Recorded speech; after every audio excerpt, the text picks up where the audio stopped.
बिस्मिल्लाहिर्रहमानिर्रहीम। अस्सलामु अलैकुम।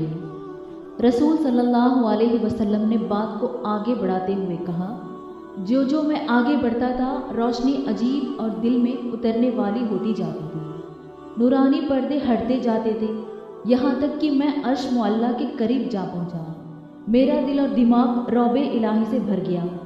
अब मैं ऐसी जगह पहुँचा जहाँ रोशनी ना थी बल्कि नूर था। कैसा नूर था, मेरी ज़बान में नूर की कैफियत बयान करने की ताकत नहीं है।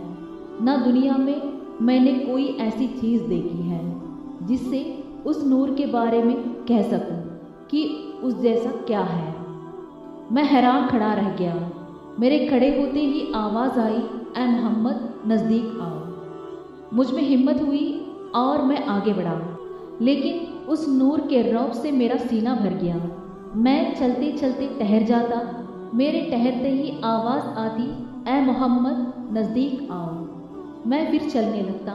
आखिर में चलकर एक ऐसी जगह पहुंचा जहां तजल्ली इलाही के साए से आगे बढ़ने की हिम्मत ना हुई और बेख्तियार मेरी ज़बान से निकला, अत्तहियातु लिल्लाहि वस्सलातु वत्तय्यिबात। फ़ौरन गैब से आवाज़ आई, अस्सलामु अलैकुम अय्युहन नबिय्यु रहमतुल्लाहि व बरकातुहू, अस्सलामु अलैना व अला इबादिल्लाहि सालिहीन। इस आवाज़ के सुनते ही तमाम फरिश्तों ने ऊंची आवाज़ से कहा, अशहदु अन्ना मुहम्मदन अब्दुहु व रसूलुहु। अब मैं समझ गया कि अल्लाह में और मुझ में 2 कमान से भी कम फासला रह गया है। मैं बेख्तियार सजदे में गिर गया। जब मैं उठा तो रौबे इलाही से मेरा जिस्म थरथराने लगा। अल्लाह की रहमत हुई और 5 वक्त की नमाज मेरी उम्मत पर फ़र्ज हुई। फिर मैंने वापसी की इजाज़त चाही। इजाज़त मिलने पर वापस हुआ। वापस लौटकर सिदरतुल मुंतहा के पास आया। हज़रत जिब्रील मेरे इंतज़ार में खड़े थे। उन्होंने मुझे देखते ही मारे खुशी के कहा, मुबारक हो। अब मैं उनके साथ वापस लौटा।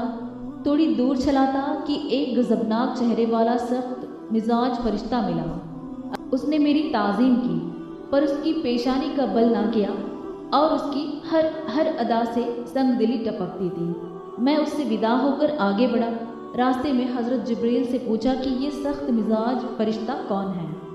ये मौत का फरिश्ता है, हज़रत जिब्रील ने कहा। मैंने हज़रत जिब्रील से कहा, मुझे इससे कुछ कहना है, आइए इसके पास चले। हज़रत जिब्रील मुझे मलकुल मौत के पास वापस ले गए। मैंने उनसे कहा, ए खुदा के मुकर्रब फरिश्ते, मेरी आरज़ू है कि मेरी उम्मत के साथ किसी कदर नरमी और आसानी का बर्ताव करते रहना। उसने कहा, ए उम्मत के शहदाई, ए खुदा के महबूब रसूल, मुझे अल्लाह की तरफ से हर दिन हिदायत होती रहती है कि मोहम्मद के उम्मती की रूह कब्ज़ करते वक्त नरमी कीजिए। मेरी क्या मजाल है कि उसके हुक्म के नाफरमानी कर सकूँ। मैं वहाँ से वापस लौटा, बुराक पर सवार हुआ। बुराक हवा जैसी तेज़ी के साथ रवाना हुआ, यहाँ तक कि आसमानों को पार करता हुआ मैं धरती पर आ गया हूँ।